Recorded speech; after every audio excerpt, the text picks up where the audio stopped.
daftar pemilih ini pemilih-pemilih yang memenuhi syarat atau pemilih baru itu dimasukkan, sedangkan pemilih-pemilih yang tidak memenuhi syarat dikeluarkan dari DPT.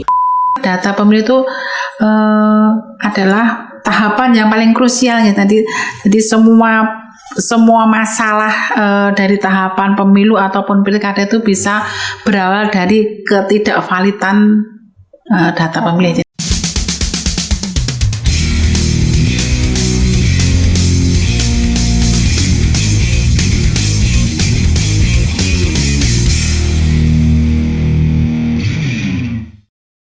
Halo teman pemilih, selamat siang. Kembali lagi di kanal YouTube KPU Kabupaten Karanganyar. Terima kasih teman-teman pemilih karena sudah bergabung di podcast Jadi Tahu. Belajar demokrasi dan tahapan pemilu. Hari ini cuacanya semoga di luar sana cerah ya, begitu juga dengan suasana di hati kamu. Tapi kalaupun hari ini suasana sedikit mendung, tidak apa-apa, semoga nanti dengan obrolan kita kali ini bisa menjadi sedikit pelangi kecil yang nyempil di antara awan dan di antara hati kamu. Sebelumnya, seperti kata pepatah, tak kenal maka tak sayang. Jadi perkenalkan terlebih dahulu, saya Ria dari staf KPU Kabupaten Karanganyar akan menemani podcast Jadi Tahu episode keempat kali ini. Tapi tentunya saya tidak sendirian untuk hari ini karena saya sudah ditemani dengan dua narasumber yang sangat luar biasa dan sangat spesial.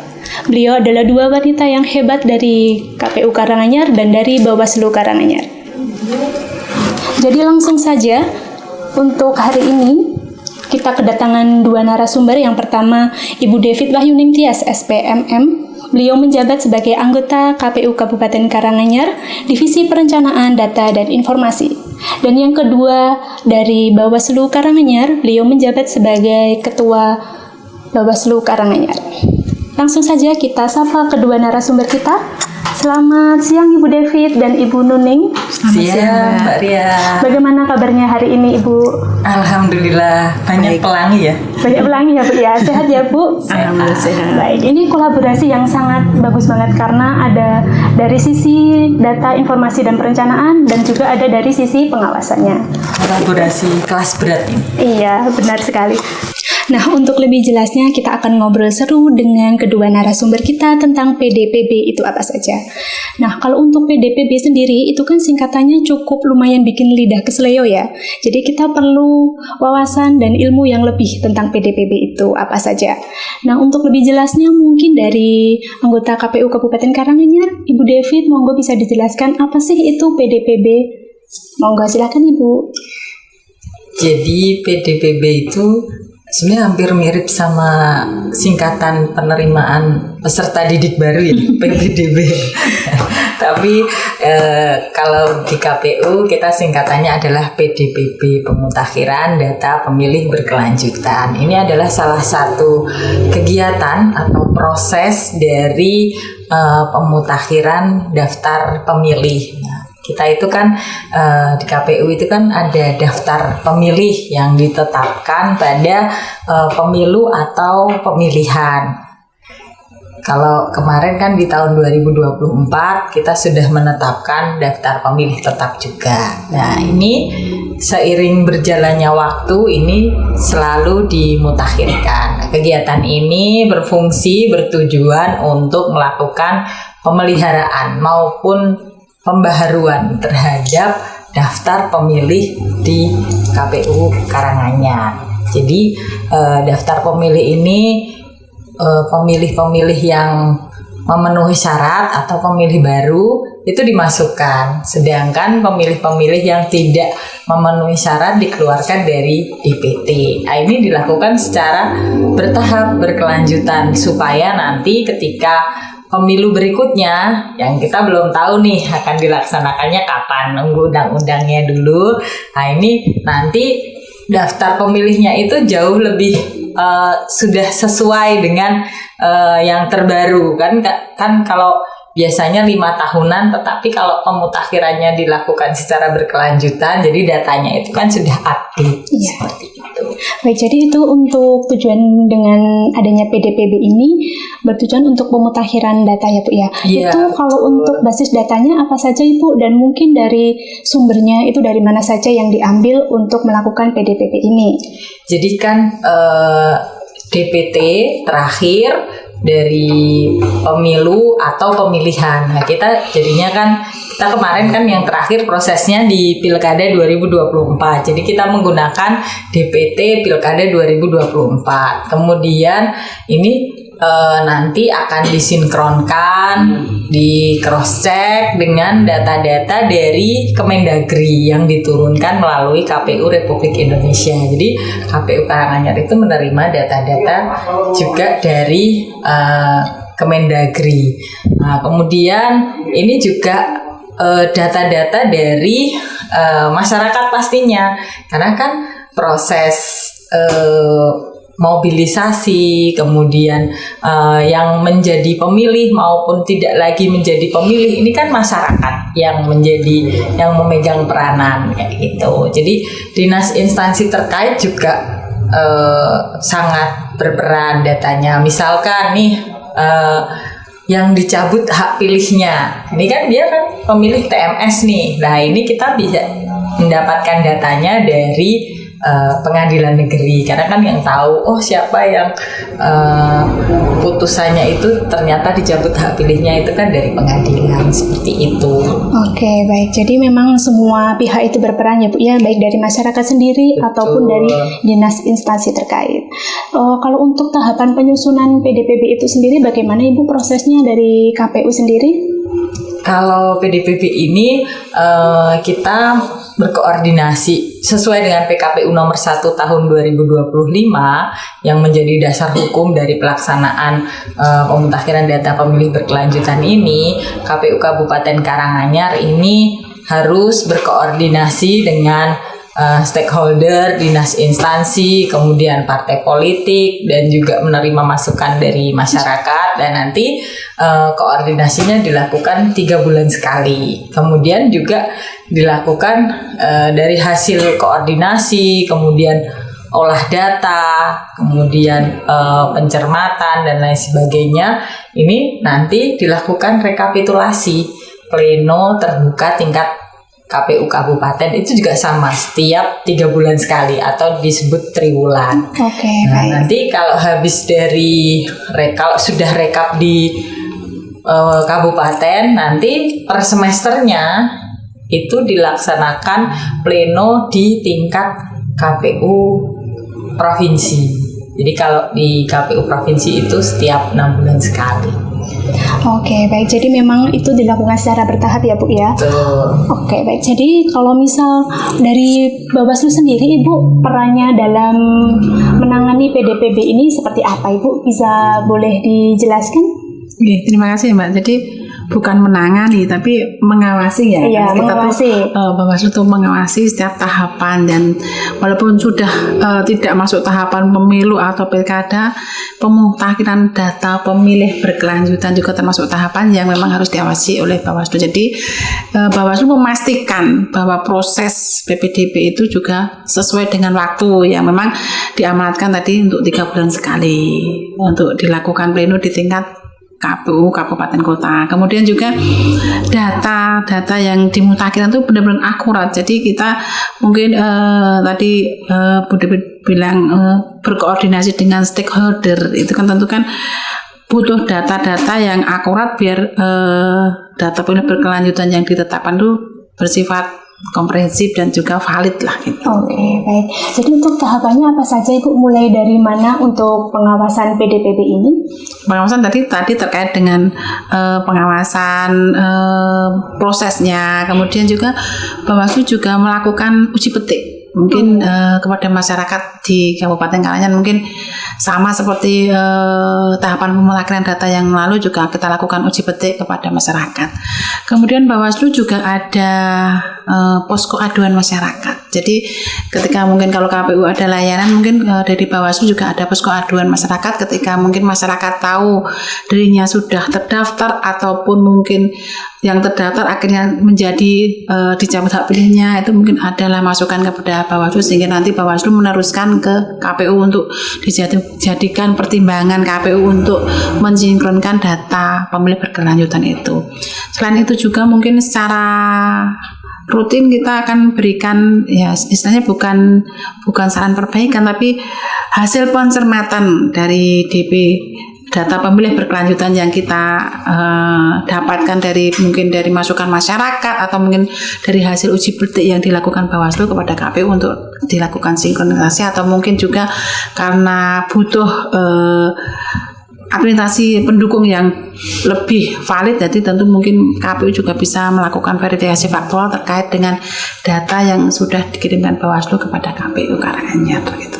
Oke, baik. Terima kasih, Ibu. Baik, Ibu. Jadi untuk data pemilih, khususnya PDPB ini pasti akan berkaitan erat dengan data pribadi masyarakat ya, Bu ya. Jadi lantas seperti apa sih peran KPU dan Bawaslu dalam melindungi data pribadi dari masyarakat di luar sana gitu. Mungkin dari Ibu Devi terlebih dahulu bisa menjelaskan. Jadi menarik ya, memang kita itu kan data pemilih ini elemennya sangat lengkap ya. Jadi mulai dari NIK, NKK, kemudian alamat dan lain sebagainya. Pastinya dalam melaksanakan pemutakhiran ini kita juga sangat berhati-hati dan berkomitmen sepenuhnya untuk menjaga dan melindungi dari data pribadi. Misalkan yang kita lakukan adalah tidak menyebarluaskan tainim dan lain sebagainya. Kemudian karena kita tidak hanya rekap saja ya. Jadi pengecekan itu hanya dilakukan oleh masing-masing pribadi. Berbeda ketika tahapan memang ada kewajiban untuk mengumumkan, supaya bisa dilihat oleh masyarakat. Nah, ini yang kita lakukan adalah dalam rangka perlindungan itu juga misalkan penyampaian masukan gitu yang dilakukan dengan online ini bisa dilakukan dengan tidak kemudian dalam bentuk tabel yang orang lain bisa lihat juga kayak gitu. Jadi kita menggunakan formulir yang memang masing-masing ditujukan pribadi, untuk masing-masing pribadi, sehingga harapannya ini tetap menjaga dari data pemilih ini tetap terlindungi. Oke, baik. Dan kalau dari sisi Bawaslu sendiri, Ibu, untuk pengawasan terhadap perlindungan data diri pribadi masyarakat ini seperti apa? Oke, mungkin terkait dengan data pribadi, tadi walaupun pemutakhiran data pemilih berkelanjutan itu harus bersifat transparan datanya, tapi tentu saja kan ada Undang-Undang 17 tahun 2022 yang mengatur kerahasiaan pribadi. Mungkin di situ juga ada sanksi-sanksi ketika ada seseorang yang dengan sengaja atau tidak sengaja membocorkan data pribadi. Ya, tentu mungkin kami tetap selalu berkoordinasi dengan KPU, menghimbau untuk KPU dalam proses pemutakhiran data tetap melindungi data-data pribadi yang memang sudah dilindungi oleh undang-undang. Oke, baik. Itu kan pasti banyak sekali ya, Bu ya, untuk data pribadi, apalagi di Karanganyar ini pasti sangat luas sekali dan pemilihnya juga pasti sangat banyak. Itu ada nggak sih kemungkinan ada data ganda gitu yang sering terjadi atau mungkin pernah terjadi di KPU Karanganyar gitu? Pastinya ada ya data ganda, karena kan misalkan begini, jadi misalkan sebagai contoh penduduk yang pindah masuk atau pindah keluar, nah itu kan awalnya kan tercatat atau terdaftar di dalam daftar pemilih di misalkan di kabupaten kota yang lain gitu ya. Kemudian di sini, nah ini kan misalkan prosesnya itu kan melalui kita kan ada sistem aplikasi namanya sistem informasi data pemilih yang ini secara nasional. Nah ini itu bisa di Kabupaten A misalkan. Nah ini pindah ke sini lah, di Kabupaten A belum diproses dihapuskan, sementara di Kabupaten Karanganyar dia sudah masuk sebagai pemilih baru. Nah ini kan berpotensi adanya kegandaan. Jadi kegandaan itu memang bisa saja terjadi ya, karena kan memang mobilitas penduduk ini kan juga cukup tinggi, apalagi Karanganyar ini kan juga termasuk kabupaten yang kota ya, yang terutama kecamatan-kecamatan yang biasanya mobilitas perpindahan penduduknya ini banyak, itu biasanya ada potensi untuk data ganda. Oke, kalau Bawaslu Ibu, itu langkah apa yang akan dilakukan jika menemukan persoalan tentang data ganda seperti ini gitu? Apakah sebelumnya juga sudah pernah terjadi, Bu? Oke, ada. Kalau kita kan bukan kewenangan kita untuk mengeksekusi, karena mungkin kan mengawasi. Jadi ketika kita temukan ada ganda, pasti kan kita langsung koordinasikan dengan KPU. Nah itu tentu butuh koordinasi dengan stakeholder. Pentingnya itu mungkin dengan Diduk Capil atau dengan mungkin pemerintah desa atau pemerintah kecamatan terkait dengan data itu. Jadi tetap dari kami nanti kalau ketika ditemukan ganda, nanti kita ke KPU, kita kirimkan ke KPU datanya untuk sekedar sinkronkan dengan cara mungkin klarifikasi atau bahkan mungkin dilakukan verifikasi faktual kepada data yang bersangkutan itu. Jadi betul sekali ya, kalau gandanya itu karena disebabkan tadi proses yang pendaftaran yang masih di dalam sistem Sidalih, sistemnya di KPU ini, kita biasanya nanti langkah-langkahnya ya langsung berkoordinasi.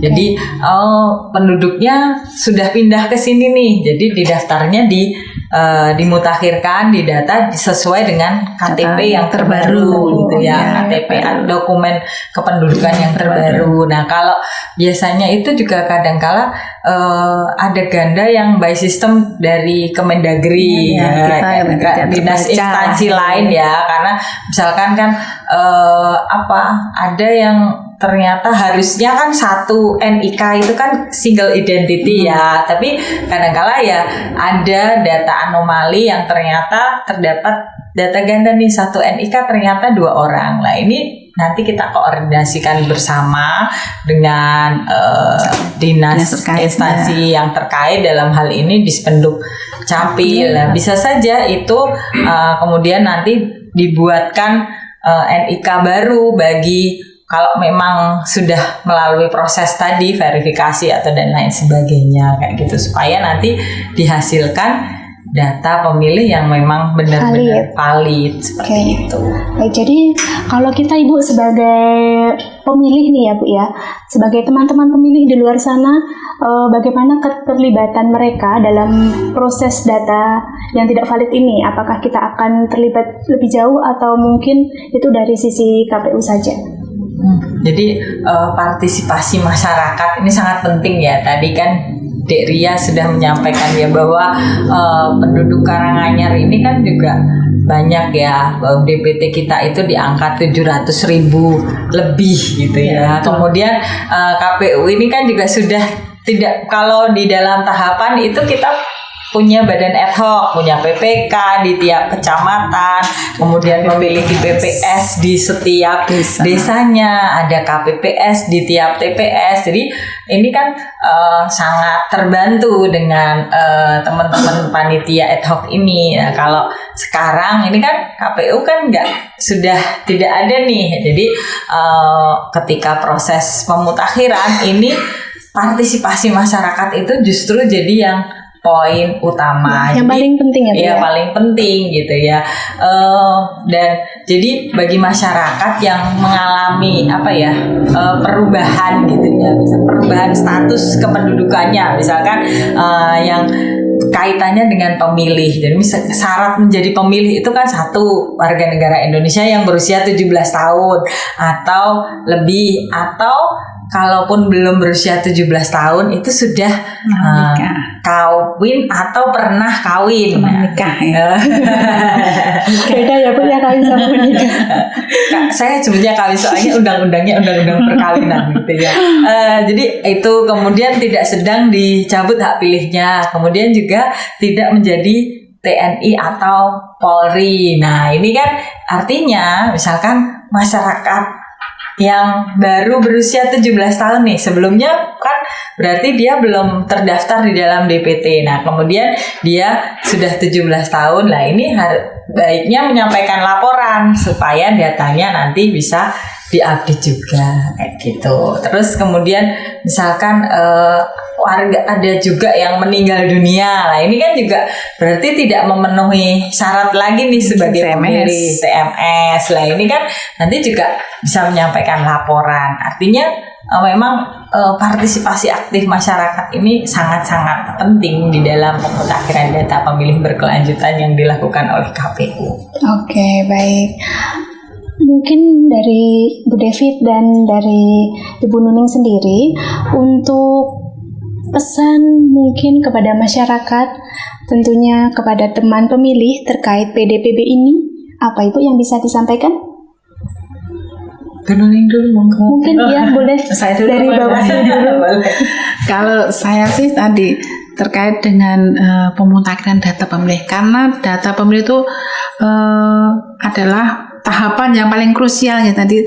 Jadi semua masalah dari tahapan pemilu ataupun pilkada itu bisa berawal dari ketidakvalidan data pemilih. Jadi tentu mungkin monggo untuk masyarakat Karanganyar yang ketika memang belum terdaftar, yang tadi sudah diaturkan yang dulunya sebelum 17 tahun sudah jadi 17 tahun, atau mungkin jadi yang sebelumnya belum punya hak memilih, ataupun yang sebelumnya sudah punya hak memilih tapi kemudian jadi tidak punya hak karena pekerjaan, jadi masuk TNI Polri, tentu mungkin jadi butuh partisipasi. Jadi mungkin ketika tidak bisa tahu ke KPU atau mungkin bahkan ke Bawaslu, mungkin KPU juga ada laman websitenya untuk menerima laporan dari masyarakat, biar masyarakat tuh untuk partisipasinya, gregetnya itu tidak harus rawuh ke KPU tapi sudah bisa melalui websitenya KPU, biar bisa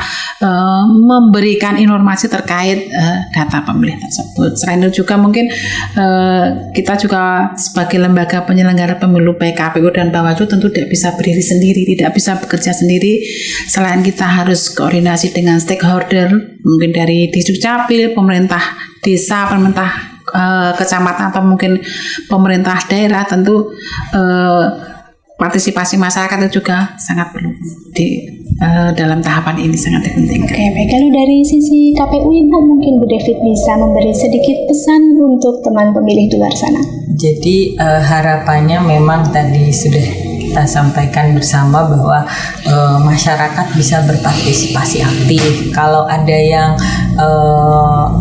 menjadi pemilih baru, artinya yang misalkan berusia 17 tahun, atau mungkin ada yang purnawirawan TNI atau Polri, kemudian ada yang pindah dari luar Karanganyar masuk ke Karanganyar. Ini harapan kami bisa menyampaikan laporan kepada KPU Karanganyar supaya nanti status hak pilihnya ini bisa diperbarui kayak gitu ya. Jadi bisa dimasukkan ke dalam daftar pemilih KPU Kabupaten Karanganyar. Sedangkan bagi masyarakat yang misalkan keluarganya atau dirinya sendiri ini TMS gitu ya, misalkan ada yang meninggal dunia atau ada yang menjadi TNI atau Polri, kemudian ada yang pindah keluar dari Kabupaten Karanganyar, ini juga bisa menyampaikan masukan dan juga laporan ke KPU Karanganyar supaya tadi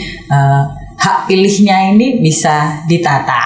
Nah, kan kalau misalkan yang pindah nih, nah ini kan dikeluarkan dari KPU Karanganyar, nanti dimasukkan di daerah yang baru di mana dia tinggal atau di mana dia berdomisili, seperti itu. Jadi harapannya sih masyarakat ikut mensukseskan dari aktif ya Bu ya. Betul, dari PDPB ini. Dan juga misalkan ada tetangganya meninggal dunia, ini kan kalau meninggal dunia kan nggak bisa laporan sendiri nih gitu. Takutnya ada yang datang ke sini ya, keluarga lah, keluarga tetangganya ini juga bisa menyampaikan kepada KPU. Jadi daftar pemilih itu yang ada di KPU ini benar-benar update dan juga mutakhir dan valid pastinya.